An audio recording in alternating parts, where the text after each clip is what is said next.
బంగ్లాదేశ్ రాజకీయ ముఖచిత్రం ఊహించని మలుపు తిరిగింది. దశాబ్దాలుగా ఒక నాయకుడి రాక కోసం ఎదురు చూస్తున్న ప్రధాన ప్రతిపక్షం ఆశలు ఇప్పుడు ఫలించాయి. దాదాపు 17 ఏళ్ల సుదీర్ఘ అజ్ఞాత వాసం తర్వాత బంగ్లాదేశ్ నేషనలిస్ట్ పార్టీ తాత్కాలిక చైర్మన్ తారిక్ రెహమాన్ తిరిగి స్వదేశంలో అడుగుపెట్టాడు. షేక్ హసీనా ప్రభుత్వం కుప్పకూలిన తర్వాత జరుగుతున్న రాజకీయ పరిణామాల్లో ఇది అత్యంత కీలకమైన ఘట్టంగా విశ్లేషకులు భావిస్తున్నారు. గురువారం తారిక్ రెహమాన్ ఎంట్రీతో ఢాకాలోని సిల్హెట్ ఎయిర్పోర్ట్ కు బీఎన్పీ కార్యకర్తలు, అభిమానులు వేలాదిగా తరలివచ్చారు. ఎయిర్పోర్ట్ బయట కిలోమీటర్ల మేర ట్రాఫిక్ జామ్ అయింది. పార్టీ సీనియర్ నేతలు తారిక్ కు ఘన స్వాగతం పలికారు. లండన్ వీధుల నుంచి ఇన్నాళ్లు పార్టీని నడిపించిన తారిక్ ఇప్పుడు నేరుగా ఢాకా రాజకీయాల్లో చక్రం తిప్పబోతున్నాడు. ఇంతకీ ఎవరి తారిక్ రెహమాన్? ఆయన నేపథ్యమేంటి?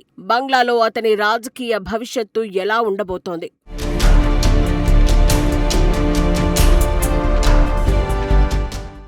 బంగ్లాదేశ్ రాజకీయాల్లో అత్యంత శక్తివంతమైన రాజకీయ కుటుంబానికి చెందిన వారసుడు తారిక్ రెహమాన్. మాజీ అధ్యక్షుడు జియావుర్ రెహమాన్, మాజీ ప్రధాని ఖలీదా జియాల పెద్ద కొడుకు. ప్రస్తుతం 57 ఏళ్ల వయస్సున్న తారిక్ 2008 నుంచి లండన్లోనే ఉంటున్నాడు. అప్పట్లో సైనిక మద్దతు ఉన్న ఆపద్ధర్మ ప్రభుత్వం హయాంలో అవినీతి ఆరోపణలు ఎదుర్కొన్న ఆయన దేశం విడిచి వెళ్లాల్సి వచ్చింది. అప్పటి నుంచి ఆయన అక్కడే ఉంటూ స్కైప్, వీడియో కాన్ఫరెన్స్ల ద్వారా బీఎన్పీ శ్రేణులకు దిశానిర్దేశం చేస్తున్నారు.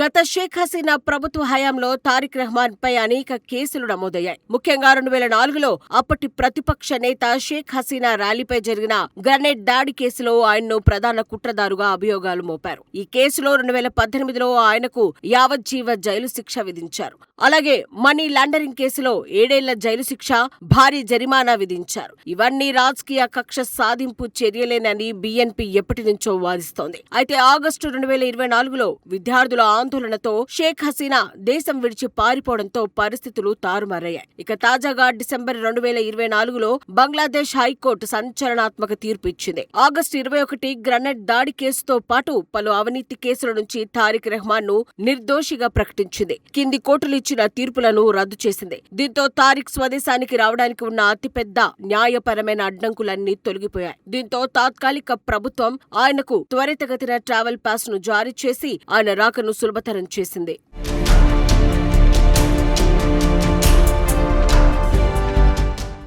స్వదేశానికి చేరుకున్న వెంటనే తారిక్ రెహమాన్ చేసిన ప్రసంగం అందరినీ ఆకట్టుకుంది. ప్రముఖ అమెరికన్ హక్కుల నేత మార్టిన్ లూథర్ కింగ్ జూనియర్ మాటలను హైలైట్ చేశారు. ఐ హ్యావ్ ఎ ప్లాన్ అని అనౌన్స్ చేశారు. దేశాన్ని అభివృద్ధి పథంలో నడిపించడానికి, ప్రజాస్వామ్యాన్ని పునరుద్ధరించడానికి బీఎన్పీ సిద్ధంగా ఉందని స్పష్టం చేశారు. కేవలం అధికారం కోసమే కాకుండా దేశ ప్రజల ఆశయాలకు అనుగుణంగా పనిచేస్తామని భరోసా ఇచ్చారు. తారిక్ రాకతో బంగ్లాదేశ్ రాజకీయ సమీకరణాలు పూర్తిగా మారిపోనున్నాయి. ప్రస్తుతం ఆయన తల్లి మాజీ ప్రధాని ఖలీదా జియా అనారోగ్యంతో హాస్పిటల్లో ట్రీట్మెంట్ తీసుకుంటున్నారు. ఇవాళ తారిక్ తన తల్లిని పరామర్శించనున్నారు. అలాగే బీఎన్పీ వ్యవస్థాపకుడు తన తండ్రి అయిన జియాపూర్ రెహమాన్ సమాధి వద్ద నివాళులు అర్పించనున్నారు. అలాగే ఆగస్టు ఆందోళనల్లో ప్రాణాలు కోల్పోయిన విద్యార్థి నాయకుల కుటుంబాలను, గాయపడిన వారిని పరామర్శించనున్నారు. ముఖ్యంగా రాబోయే ఎన్నికల్లో పోటీ చేసేందుకు వీలుగా డిసెంబర్ 27న ఆయన ఓటరుగా నమోదు చేసుకునే ప్రక్రియను పూర్తి చేయనున్నారు.